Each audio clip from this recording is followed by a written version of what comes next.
So a quick update, the eggs have hatched, अनि त्यो फिमेलले चाहिँ गार्ड गरिरहेछ। अहिले चाहिँ रेगुलर्स भइसक्यो, हल्लिन थालिसक्यो एग पनि।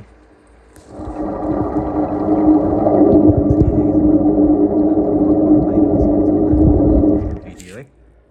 अनि यतापट्टि चाहिँ ranchu छ, veranda, and then another veranda. And the good thing is, as I say, hizo blue-head samurai ले नि बच्चा दियो अनि एउटा फिमेलले दिएको बच्चाहरू यो यहाँ over 40 pieces छ, यहाँ over 20 pieces छ। सो एउटा फिमेलले दिएको फ्राईहरू यो सबै। सो डकविट चाहिँ मैले मेरो ranchuहरूलाई दिएको छु। I'll keep you guys updated on the polar parrot breeding journey है त। The female is guarding its fries just राम्ररी breed भयो।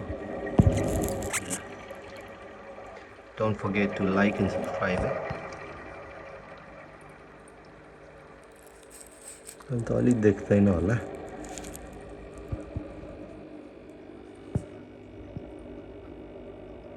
अलिकति नदेख्ने रहेछ। ल, I'll update you guys in another video